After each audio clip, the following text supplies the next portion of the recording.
Let me begin by saying thank you to Andy McKenna and to Mike McCaskey for arranging for our speaker to be here with us this evening.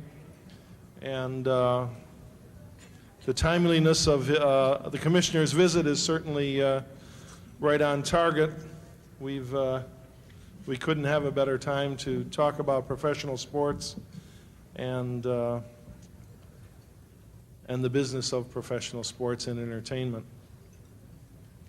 The game of football has sometimes been described as a metaphor for war.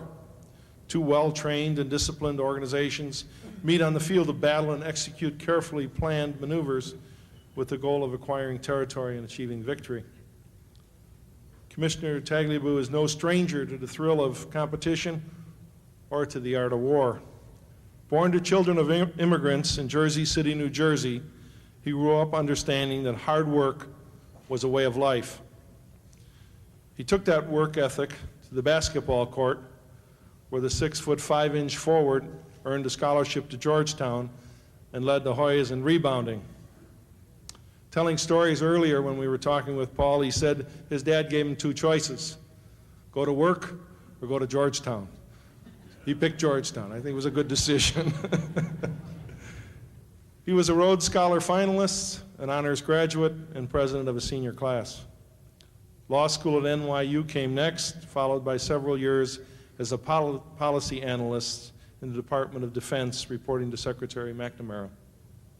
In 1969, he joined the D.C. law firm of Covington and Burling, which served as outside counsel to the NFL. His first case was to force the legendary Jets quarterback, Joe Namath, to divest his ownership interest in a popular nightclub. Had to be a fun assignment for a young lawyer. As one of Commissioner Pete Rozell's closest advisor, Paul guided the league through a $3 billion antitrust lawsuit filed by the rival U.S. Football League. Ignoring those who recommended settling the case, Paul held firm, and after a 3-month trial, a jury awarded $1 to the USFL, which promptly went out of business. Paul was appointed commissioner in 1989 to succeed Rozell. In 29 years as commissioner, Rozell brought the game of football into the modern age of television, gave us the Super Bowl, successfully merged the AFL and the NFL, and expanded the league from 12 to 28 teams.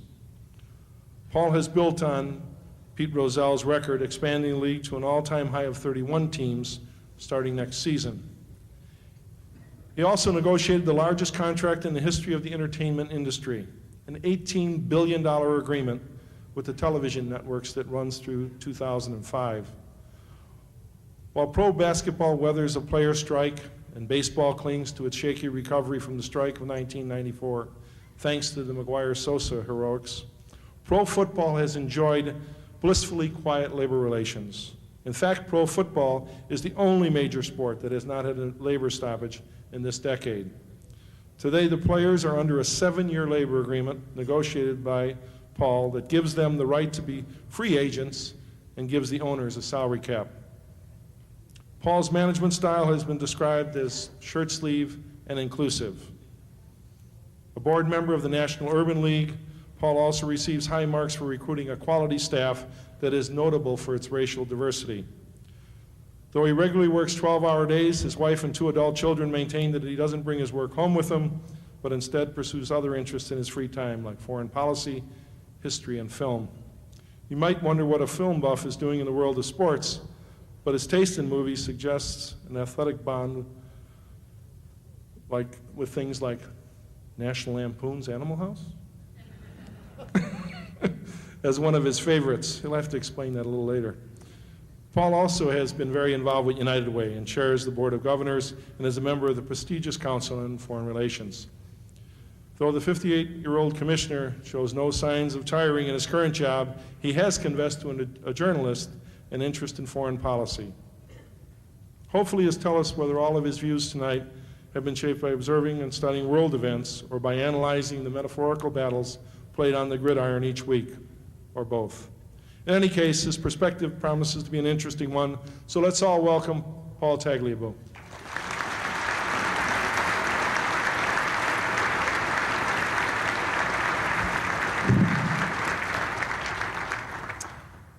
Thank you very much, Phil, and thank you all for being here. It's a privilege and a pleasure to join you, and especially on what I know is a special occasion for children and grandchildren. Several years ago, I spoke to a similar event, holiday event at the Council on Foreign Relations, and I think it was one of the most stimulating evenings I've had in a long time, so I look forward to the same thing tonight.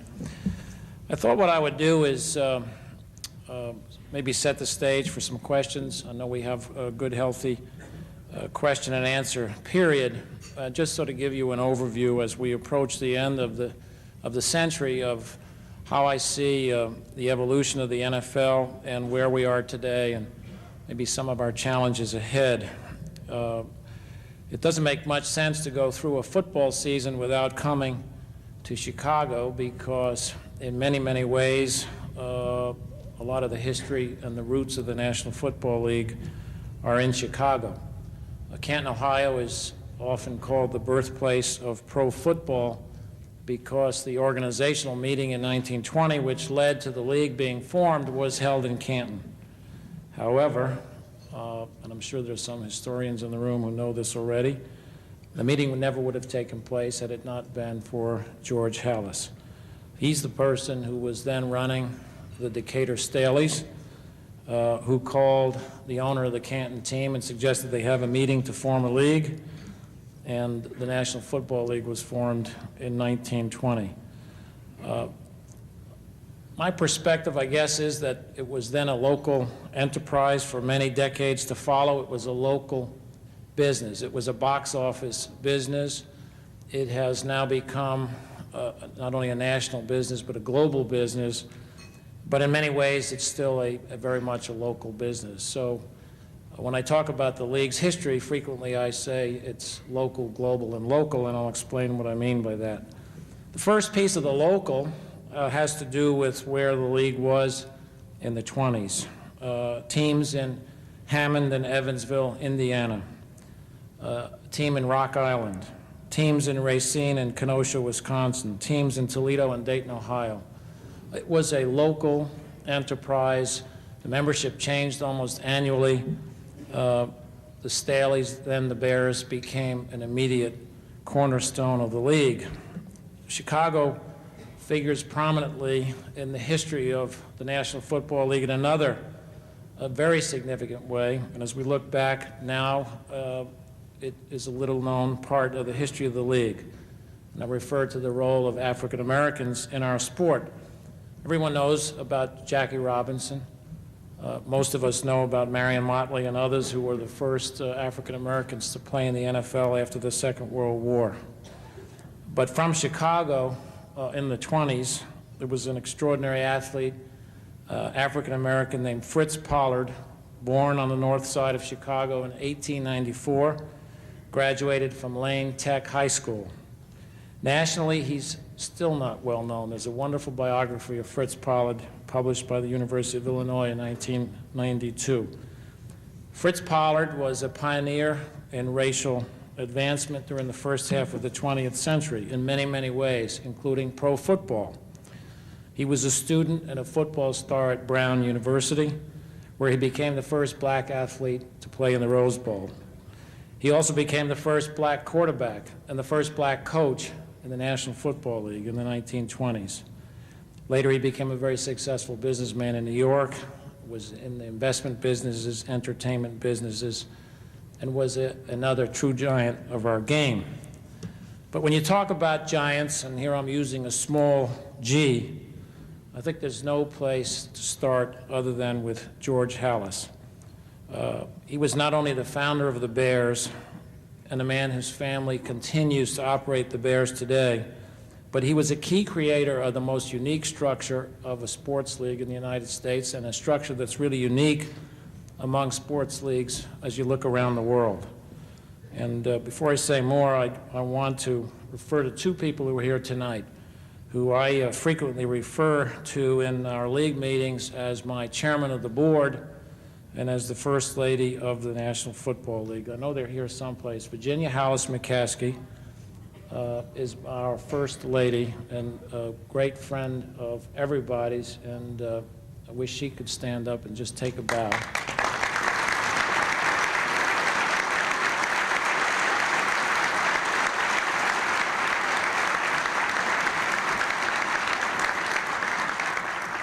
And then my chairman of the board, which is his unofficial title for himself and my unofficial title for him, Ed McCaskey, whose wisdom, stand up, Eddie.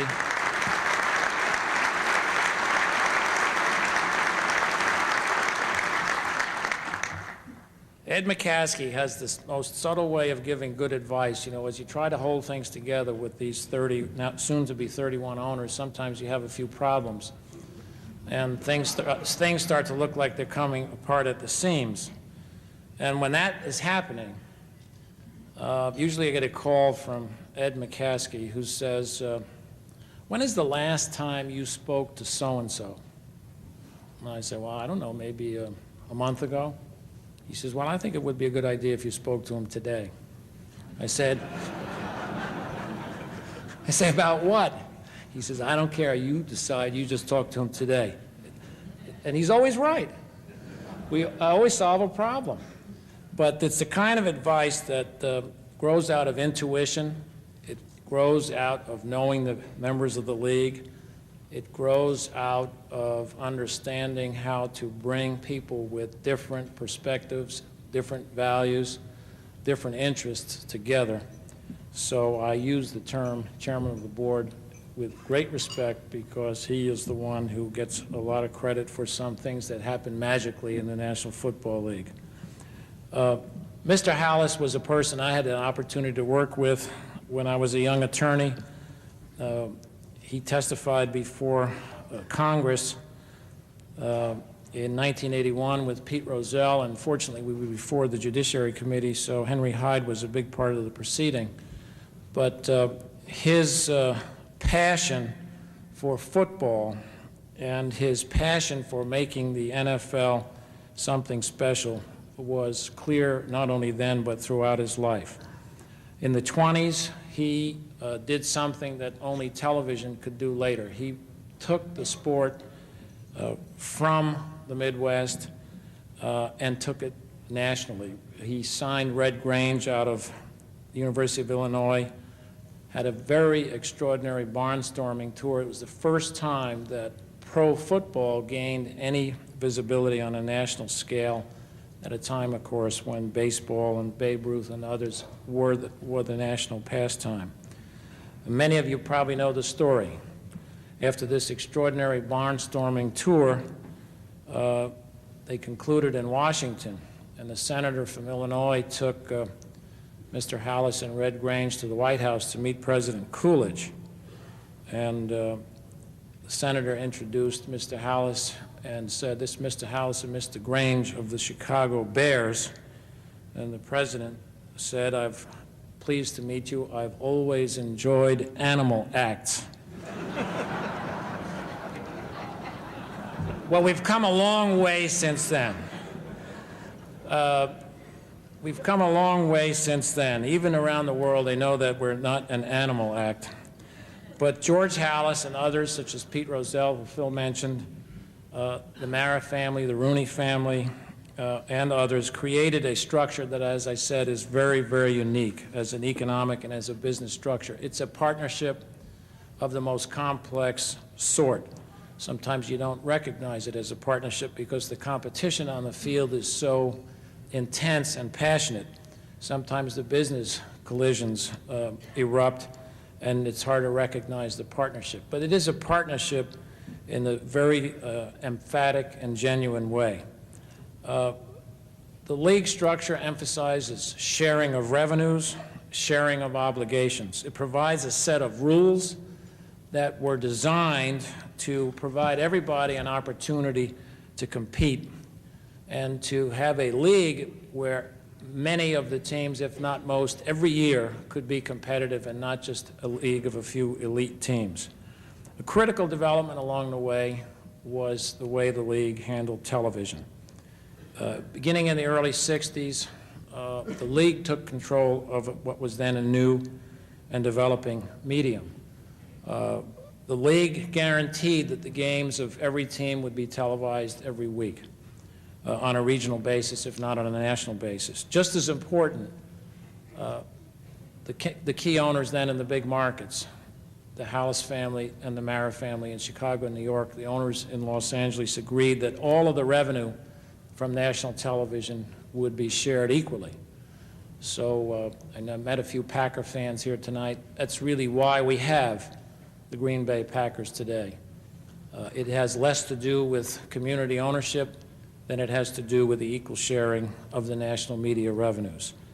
No other league shares their media revenue equally in this manner. No other league guarantees that all of the games of all of the teams are televised on a regional, if not a national basis. And no other league guarantees that all of the games, even today in an era of cable television, satellite television, all of the games are still carried on broadcast television, free over-the-air television, in the markets of the participating teams. Even the one game we play weekly on cable, on Sunday night on ESPN, we require ESPN to sell it off to broadcast stations in the markets of the two participating teams so it's available to the broadest possible audience without subscription charges. I think this has been a critical element of the success of the league, especially as technology and television have overtaken sports and entertainment. But there are many other elements. We share our gate receipts more broadly than any other league. The league created institutions such as NFL Films, NFL Properties in the early 60s to handle quality control, to create a film library, to record the history of the game and the traditions of the game in a way that is really quite without precedent. But I think the biggest accomplishment has been succeeding with teams in smaller markets. Green Bay is an example. Buffalo is an example. Kansas City.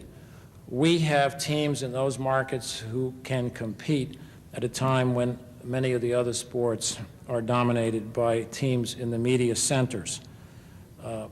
As part of all of this, there was a legislation passed by Congress, and I'm certain that very few of you have ever focused on the guiding hand of the federal government in professional sports in the way that I'm about to explain.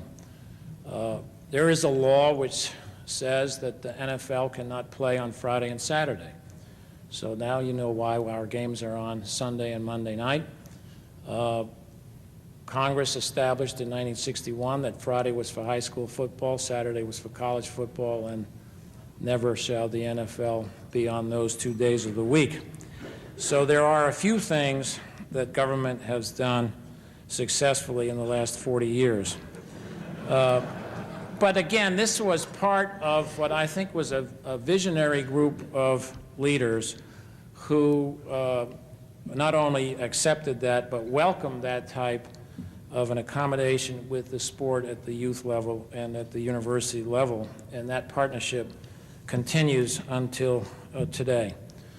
Mr. Hallis had a great metaphor for the National Football League, and he used it in the last time he appeared before Congress. He said that the league was like a wheel of a wagon, and that the league itself and the strong league institutions were the rim, and the teams were the spokes. And every spoke had to be the same length, had to have the same opportunity to be part of the wheel, and had to be just as strong as the strongest of all the spokes. And only then could we roll along together.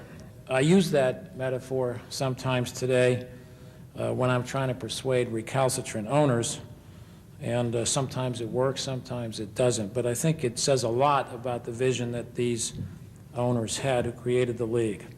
There's a flip side, however, which I think is just as important to understand in terms of our economic structure. While we have created a league which enables the Green Bays and the Buffaloes and the Kansas Cities and the Jacksonvilles to thrive, we have created a league in which it's harder for the big market teams to dominate. It is harder for Chicago, New York, Los Angeles, San Francisco, and others to dominate in pro football because of the equalizing principles that we have in our game. They not only give up revenue and subsidize the small markets, but they're subject to a set of rules that applies in quite an egalitarian way in a business and economic sense. Our labor agreement, which Phil referred to, only underscores the level playing field that we have in the league in terms of the the competition among the teams to field successful and winning organizations. We have a salary cap, and that's a real positive. Sometimes it's more porous than we would like. We have free agency, which we had to agree with the players to concede, especially after the courts ordered that it was part of their entitlement. But the biggest thing we have is an obligation on all the teams to spend to minimum levels.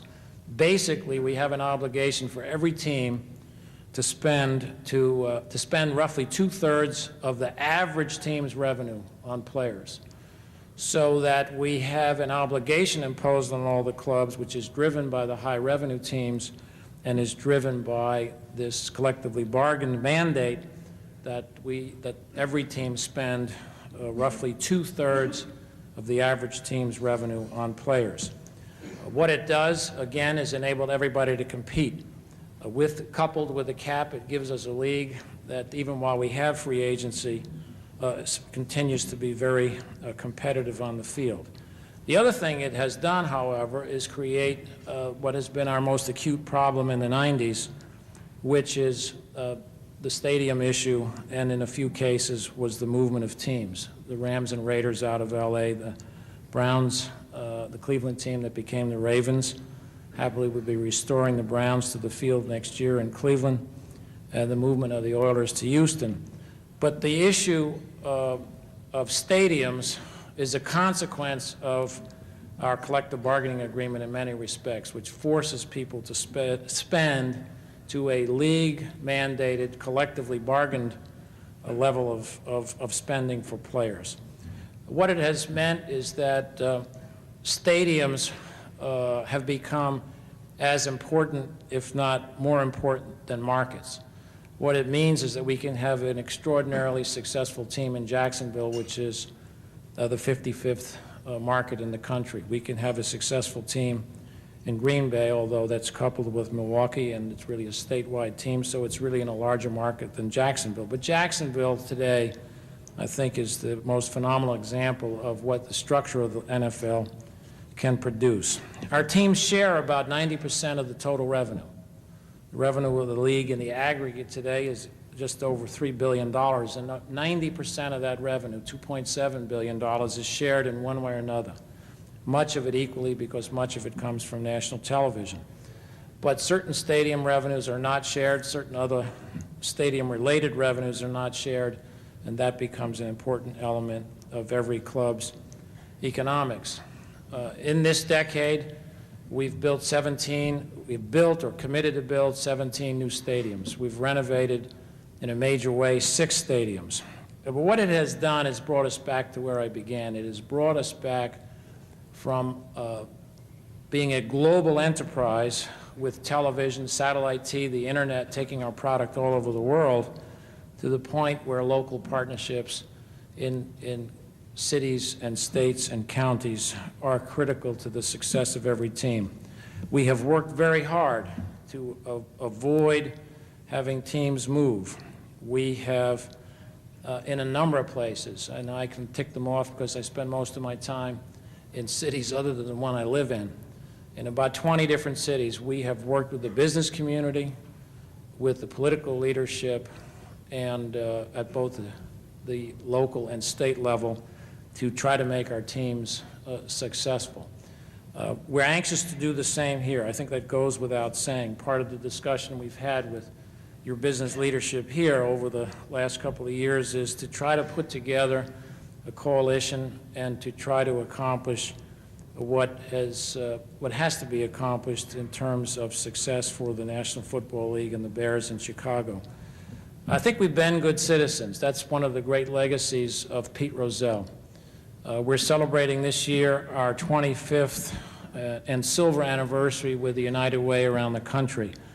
And I think it's just a symbol at this point of a commitment to respect our fans, to work with our fans, to give back to our fans that hopefully is very real throughout the National Football League. Our players have been extremely supportive of our efforts to deal with our local economic issues. Our players' union is the only union in sports that has agreed to forego portions of the revenue that would be theirs under our collective bargaining agreement and commit it to the construction of stadiums. In the last 5 years, our players have waived about $300 million of revenue to dedicate to stadium debt service in various projects around the country.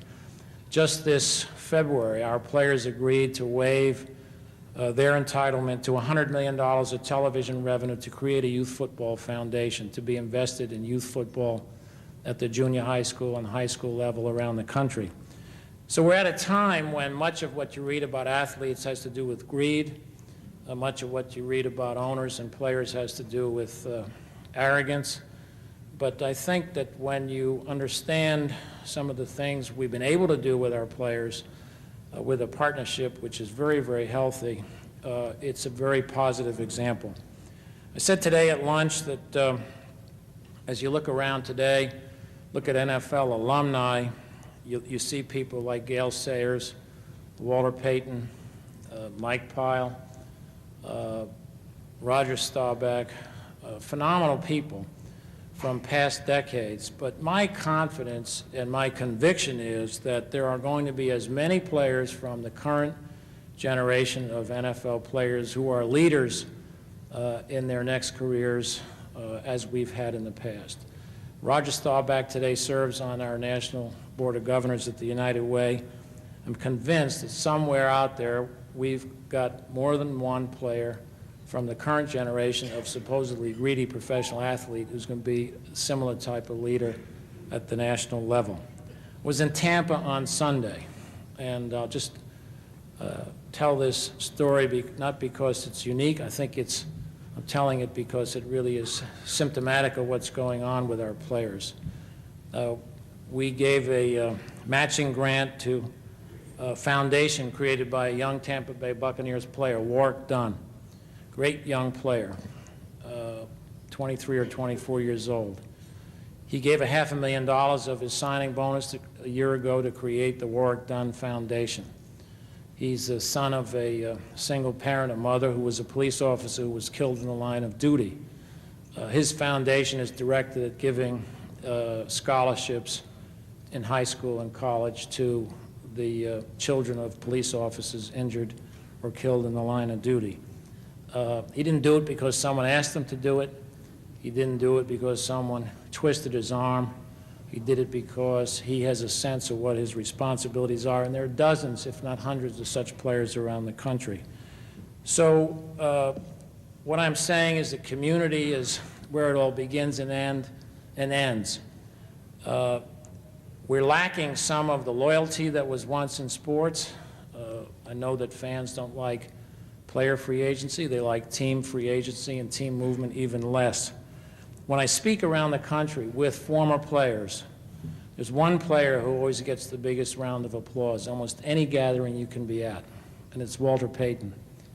I think the reason is because he was not only an incredibly good athlete, he was incredibly loyal to his fans.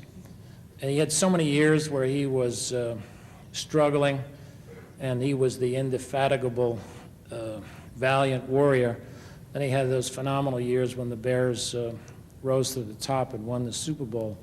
We're missing that element in sports today, that element of loyalty. You see it when you hear people cheer for Walter Payton. You see it when you hear people cheer for Roger Staubach or Lawrence Taylor, so many other great players pre-free agency. But I think we have a lot of new values which are just as positive. We have a lot of great athletes who are going to be wonderful contributors to their community. So for something that started out as very local, has become global, there's an incredibly local element to all of this which requires partnership in communities. I read recently about a term that was being applied to business generally. We talk about an era of globalization. The term that was suggested was glocalization. We are both global and local at the same time, and it applies to a lot of businesses. International businesses where service at the local level is critical. I think that applies to the NFL. So with those general remarks, I'll step back and get ready to be bombarded with questions about instant replay and other exotic subjects. Thank you very much.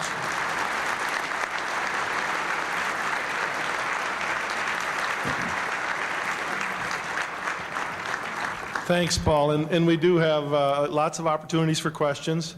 Terry Savage and Mike McCaskey have agreed to try to get to our youngest people first and get the questions. I'll ask a few questions, and then we'll kind of change the format tonight and get some more questions from the audience, and I'll fill in some of the gaps and go from there. I guess while we're doing that, why don't you talk about instant replay, and let's get that one off the table, Paul. Well, I think that the one piece of this wonderful debate that is probably the least understood is that the teams who are opposed to instant replay are opposed because they think there is a real competitive cost, a playing field competitive cost that goes with instant replay that they don't want to bring into the game, and that is that it interrupts the game, it slows down the pace of the game, and in the eyes of many coaches and players, it gives the defense a competitive advantage, because a great part of a successful football team is to seize the moment, to get the momentum, to put the defense on its heels, to come to the line of scrimmage quickly, a no-huddle offense, a hurry-up offense. You've seen it with every great team. And instant replay, in the eyes of many of those teams, interrupts that momentum. Steve Young and Mark Brunell both made the point last week on television. They want to be in control of the game. They don't want a replay official to interrupt it any more than is necessary. We don't allow the networks to put commercial breaks in our games once a team begins a drive. There's no interruption once a drive starts, other than injuries and replay. And many people don't understand that's what a lot of the debate is about. Everyone wants better officiating, but some people don't want to pay the price that goes with replay. Phil, we have a question over here. Sure, Terry. This is Jamadi Weiss. He's a quarterback at Hales Franciscan High School. How'd your team do this year? We did pretty well. It was our third year back in the program.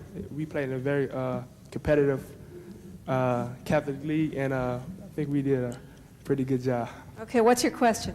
My question is, in the last couple of years, I've noticed the drop-off in inner city football, and I wanted to know what was the NFL doing to promote inner city football. Good question. On inner city football, we are really, I say beginning, we are in the middle of stepping up our efforts to help. I mentioned this Youth Football Foundation that we've set up with the players that will be investing $100 million into youth football over the next 5 years. We have instituted a number of programs for flag football and other inner city games. Many teams, the Bears included, are increasingly forming partnerships with local youth football organizations and leagues, and we've started last week some conversations with the colleges and high school associations to broaden the effort. The one thing we don't want to do is be perceived as taking over youth sports. That's not our purpose by any stretch of the imagination, but we do see a role that we haven't been playing to support youth football, and I think we will increasingly do some things that are constructive. Mike, we got a question? We sure do. Jackie Harris, you have a question for the commissioner?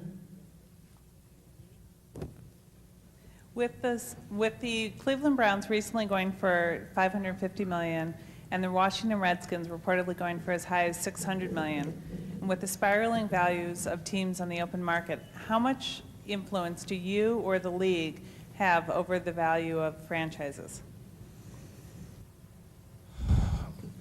I wish I could take the credit.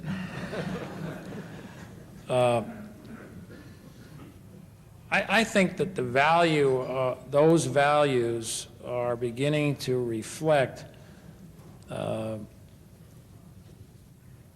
of the transformation of sports teams into media companies, in the sense that there's a perception out there that the content and the transmission and retransmission of sporting events is going to be a bigger and bigger part of the entertainment business. If you look at the companies involved in sports today and sports television, Disney owns ABC and ESPN. News Corp, which is a major entertainment company, owns Fox. GE owns NBC. Time Warner. Turner owns the TNT network, which carries a lot of sports. So there's an integration of sports into entertainment, which is creating this enhanced perception of value. On the Cleveland thing, which was an expansion team, I think there's an important point to understand about what the $530 million represents.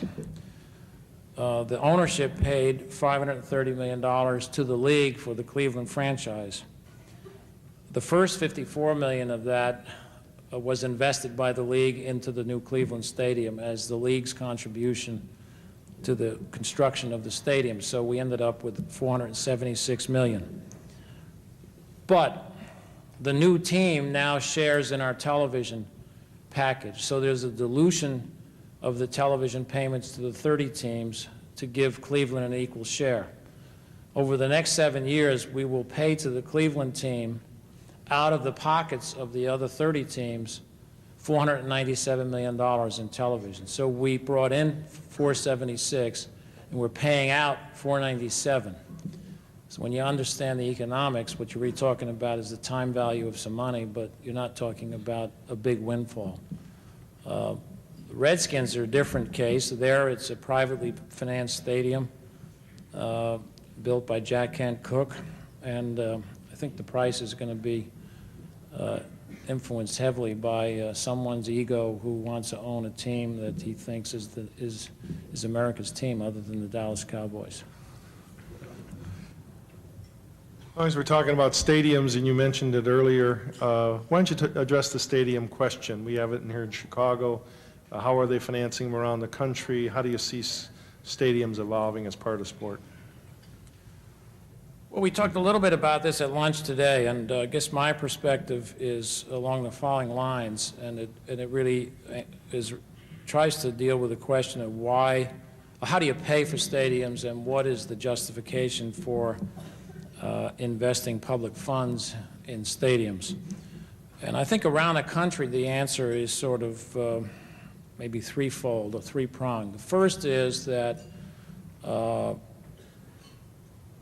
public perceives a wide range of benefits, both tangible and intangible, and the mix varies around the country from region to region. In cities, Sunbelt cities, I'll call them loosely, such as Charlotte and Jacksonville, there was a strong conviction, which I think has been borne out, that they could achieve major league status by having NFL teams. The Charlotte's vision was driven by, in large part, by Hugh McCall and the leadership at Nations Bank. And as we all know, they have not only become an NFL city, they've taken over as one of the banking capitals of America. And the 49ers lodged a protest with me when their divisional rival, the Carolina Panthers, in their view, acquired the Bank of America. But there's a perception in those kinds of communities that the tangible and intangible values are really quite unique. In other parts of the country, and maybe these are the Rust Belt cities, there's also a conviction that the economic vitality and the vibrancy of urban areas of older cities depends heavily on infrastructure and can be strongly aided by sports facilities which provide a very, very popular form of entertainment on a mass basis. The most recent example of this is Hartford investing in the New England Patriots. But there are many other examples. Atlanta, Baltimore, Cleveland, Detroit, Seattle. Those are cities where the public debate was conducted at a time when some of those cities had become hollow cores. Cleveland and Detroit would be two examples. In Cleveland, in the last decade, between the private sector and the public sector, they've invested about $1 billion in, I guess, what could loosely be called entertainment facilities. Convention Center, Great Lakes Science Center in Cleveland, Rock and Roll Hall of Fame, basketball, baseball, and now a football stadium. The business community in Cleveland, through its organization called Cleveland Tomorrow, has been very supportive of that. And today we see a Cleveland which is a long way from the Cleveland that was there in the 70s in the wake of the Kerner Commission report and other analyses in the late 60s and early 70s of what's happening to our cities. Detroit is another example. There was a time when everything in Detroit was going out to Pontiac, to Bloomfield Hills, to Auburn Hills, and now it's going back downtown, including the Lions Stadium and the stadium for the Tigers, 2 new stadiums being built downtown. So I think in those cities, there's a sense that the benefits, tangible as well as intangible, are very, very real. Now comes the question of how do you pay for it? And there I think the debate centers on how do you allocate the costs of a form of entertainment which is very popular, which millions of people enjoy. And the answer is, the question is being answered in different ways. In some communities, the answer is we should allocate the cost across the broadest possible segment of society, which a big portion of which enjoys the entertainment. That's an example of a tax such as they recently voted in Colorado, a 1-cent sales tax on every $10 of sales, a dime on $100. It was done first for baseball. They paid for the stadium in 8 years for the Colorado Rockies, their new baseball team. They're going to pay for a stadium for the Broncos in about 8 years with a dime on $100. Incremental tax. In other communities, including Charlotte, which I've referred to, the decision was made to put the cost of the stadium on a narrowest possible group of users. Those are the businesses and the fans who buy the tickets to the game. So they basically came up with a privately financed concept which turns on seat licenses. Seat licenses in some quarters in America become a nasty term and something that people run away from. But what it is, it's the privatization of the cost of building stadiums, and it's a user fee. In Charlotte, they sold $180 million worth of seat licenses to the private sector, to individuals and businesses, and they built the stadium with very little public money. Different communities are answering the question differently. Where we are as a league is trying to become a partner and a participant in the cost of building the stadiums. Most stadiums in the 50s, 60s, and 70s were built 100% with public money. Today, in states like Pennsylvania, there's a 1/3, 1/3, 1/3 formula, which is under discussion in the legislature and probably going to be acted upon, where 1/3 of the funding comes from the team and the private sector, 1/3 comes from local government sources, and 1/3 is coming from the broadest source, which is the state. So that's the debate, and as I say, different communities are answering the bell in different ways, but in all of these instances, what really is critical is some kind of a partnership. Thanks, Paul. Terry? Yeah, we've got another question over here. Mr. Commissioner, I have a distinctly local as opposed to global question. This summer, my sons and I had an opportunity to witness one of the Cubs-Sox games, and the competition was unmistakable. It was an exciting event to be at. We wonder here in Chicago, as we contemplate other rivalries, if there wouldn't be an opportunity for a second professional football team here in Chicago, and if that competition wouldn't be good not only for the fans, but for the people who are responsible for putting the product out on the field. Wow, first we need one stadium, huh? Well, I was asked the same question in Washington a few years ago. That was my answer. Let's get a stadium for the team that's there before we get a stadium for a second team. And I think that's the reality. If if an existing team, this is what we've been dealing with in New England, if an existing team doesn't have a facility which is adequate for the team to survive and compete in the long term, it's kind of, well, let's call it either idle or theoretical to talk about a second team, because you're not going to persuade a second team to come to a place unless there's a good facility. A lot of what is going on in sports today, not just in the NFL, but in all of sports, focuses on facilities. Salt Lake City is getting the Winter Olympics because of facilities. As I said before, Jacksonville has an NFL team because of a facility. We don't have a team in Los Angeles today, no team in the biggest market in the country, because there's not an adequate facility. So until you address the facility issue, you're going to have trouble making one team work, much less dream about two. That's really the challenge in sports today, and it's something we're working very hard on. Mike?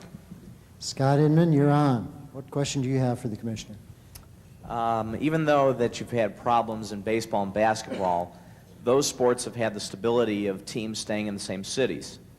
In the NFL, as you just touched upon, you don't have some of your larger markets with Houston and Los Angeles going to smaller markets. How do you rectify this problem and not do it in a way where you're replacing teams by adding expansion cities so you dilute the talent? Well, you know, the other sports had teams move at a time when we had team stability, and the Senators out of Washington and other baseball teams moved when we weren't moving teams. Basketball moved a number of teams when we weren't moving teams. So in some sense, we're sort of all even, unfortunately, in terms of team moves. I think that we have, with a few exceptions, solved our problem of team stability because of what we've been able to accomplish with our league economics, with our labor agreement, and with stadium construction. Los Angeles is a unique problem for us. We have to make a decision about Los Angeles, and we're going to be making it in the next 3 to 6 months, as to whether to try to go with a privately financed stadium in a market where we need to have a team, because the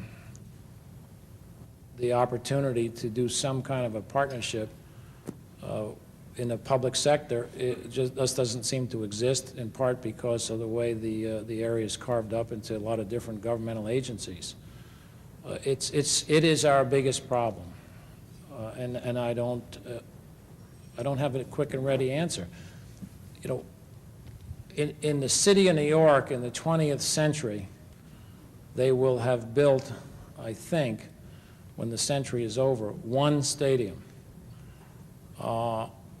It's not a very strong record, but it's an example of how difficult it is to get things to the point of consensus in our biggest metropolitan areas. It's part of the issue here in Chicago. Managing big cities is very complex. People, you know, if I go to Tokyo or to Sydney or to Berlin or Frankfurt or Dublin, and people ask questions about the National Football League, usually the first question I get is not about instant replay. The first question usually is, how can your best team be in Green Bay, Wisconsin, and you don't have teams in Los Angeles and New York? And I have yet to come up with a quick answer. It has to do with the complexity of government and of the conflicting interests in major metropolitan areas in America. Thanks, Paul. Terry, one last question for the Yeah, audience. well, as part of the questions committee, I was asked, since I know we were focusing tonight so much on the business of football, and it is, as you pointed out, a multi-billion-dollar business, but for all our youth and all the rest of us fans out here, could you talk a little bit about what you see your vision of the future of football as a sport and a thing that fans really fall in love with and root for, as opposed to just the business side? Well, I think that our biggest challenge in many ways is maintaining the passion and the fire for the game. There are so many entertainment options available today. Technology is making everything available to everybody, and I'm referring in part to the internet. We will, in the next 5 years, be televising NFL games in Europe, in all likelihood, on the internet. We already have teams carrying on the internet video highlights of their daily practice sessions. So I think we have a challenge to keep young people engaged in playing sports. Not just football, but all sports. We have a challenge in trying to keep sports as a high priority as compared to all other entertainment and leisure time offerings. And we have a challenge to keep our teams stable, keep our players stable, and to continue to have players that the public respects. When I'm asked what our two biggest challenges are looking into the next decade, I say there are two of them. Number one is to adjust to the technological revolution in terms of how we deliver our game to the public. And number two is to maintain the respect with the public that the public has had for NFL players and coaches and teams. And I think we'll do both well, but I think those are our two biggest challenges. And we're doing a lot with our players, things that have never been done before. Our teams are working with our players because they are so visible. They live in such an incredible fishbowl.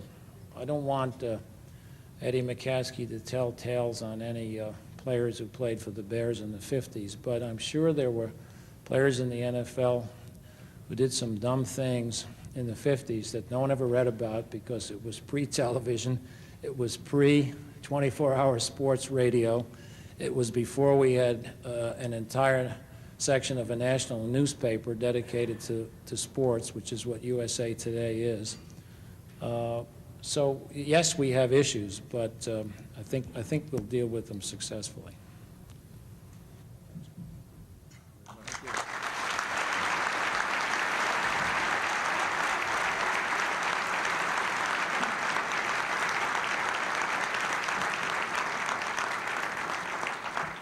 Well, thank you, Paul. I think we understand why the NFL's been so successful with your leadership and with the fine folks you've had. Thank you all for coming. Have a Merry Christmas. Happy holidays.